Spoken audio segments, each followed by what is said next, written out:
Bonjour, j'ai trouvé un article tellement intéressant que j'ai décidé de le traduire en français. Le titre original, c'est Codependency and Narcissism may have more in common than you think. Et ça a été publié par goodtherapy.org en 2018 par le correspondant qui contribue à cet article, Zan Vilines. Donc, la codépendance et le narcissisme peuvent avoir plus en commun que vous ne le pensez. Un jeune couple est assis dos à dos. Il y a quelques colonnes de pierre et des arbres en arrière-plan. Une grande partie de la littérature d'auto-assistance dépeint la codépendance et le narcissisme comme des opposés polaires. La codépendance est souvent associée à des excès de désintéressement.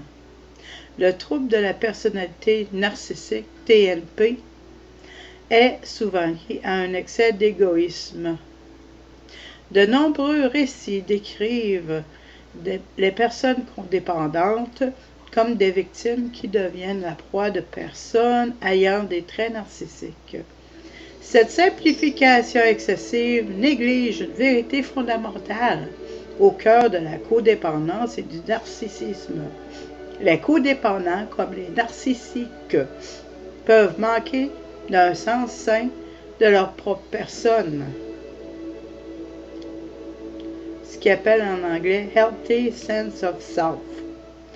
Codépendance et narcissisme, même besoin, comportements différents. Le narcissisme et la codépendance sont tous deux liés à un soi indéfini. Les personnes concernées ont souvent du mal à savoir qui elles sont vraiment.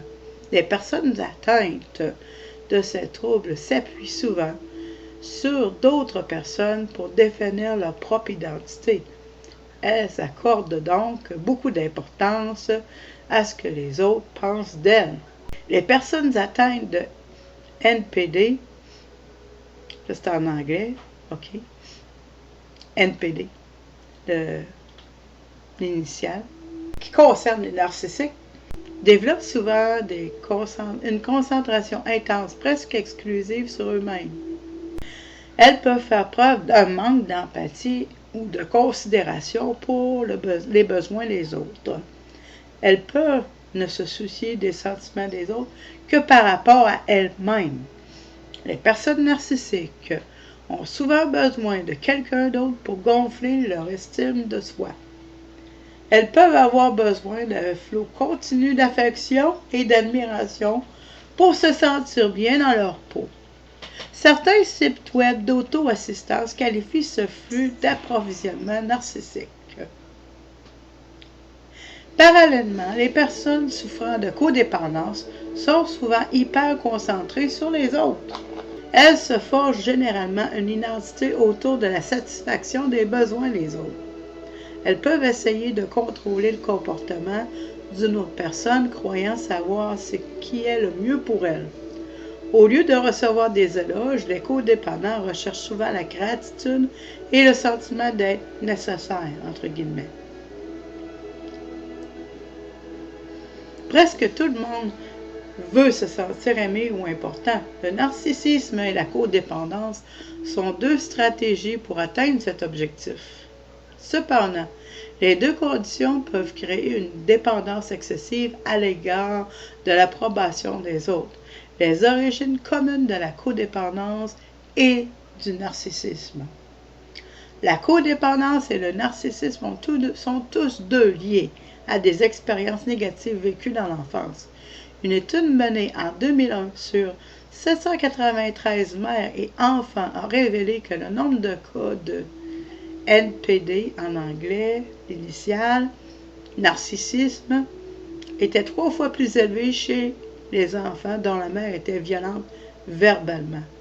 Une étude de 1999 portant sur 200 étudiants a établi un lien entre les comportements codépendants et la parentification pendant l'enfance. On parle de parentification lorsque l'enfant assume un rôle de gardien pour ses parents ou ses frères et sœurs, souvent en raison de négligence ou d'un abus.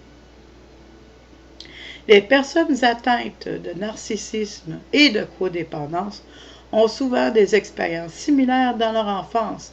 Elles ont simplement adopté des modes d'adaptation différents. Par exemple, disons qu'une paire de jumeaux grandit en étant négligée. L'un des frères et sœurs peut développer une faible estime de soi et apprendre qu'il ne vaut quelque chose, entre guillemets, que s'il est utile aux autres. Il peut devenir un adulte codépendant qui a l'habitude de sacrifier ses propres besoins. Le second frère ou la seconde sœur peut développer une estime de soi exagérée comme un mécanisme de protection. La négligence donne à l'enfant le sentiment d'être insignifiant. De sorte qu'à l'âge adulte, le narcissique peut avoir besoin d'une validation constante pour prouver sa valeur personnelle. Les frères et les sœurs codépendants et narcissiques peuvent développer des comportements et des personnalités très différents. Mais dans les deux cas, les traumatismes et un sentiment d'identité fracturé sont au cœur du problème. Comprendre la danse du narcissisme et de la codépendance. Les personnes souffrant de codépendance établissent parfois des relations avec des personnes atteintes de narcissisme NPD en anglais. En général, les deux partenaires développent des rôles complémentaires pour répondre aux besoins de l'autre. La personne codépendante a trouvé un partenaire dans lequel elle peut s'investir et la personne narcissique a trouvé quelqu'un qui fait passer ses besoins en premier. Le narcissisme et la codépendance ne sont pas toujours opposés. Le désir de se sentir utile n'est pas si différent du désir de se sentir important, mais cette dynamique peut rapidement devenir malsaine. La personne codépendante peut essayer de vivre par procuration à travers son partenaire, plus grand que nature.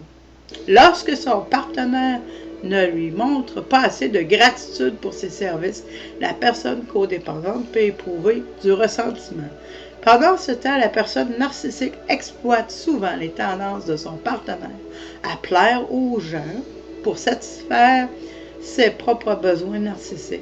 À mesure que son ego grandit, ses exigences peuvent augmenter jusqu'à ce que la personne codépendante finisse par s'épuiser.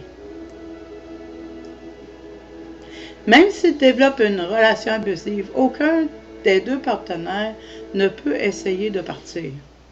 Les deux personnes peuvent rester dans une situation malsaine par peur d'être seules. Sans aide, cette dynamique peut devenir de plus en plus toxique. La codépendance et le narcissisme peuvent-ils se chevaucher?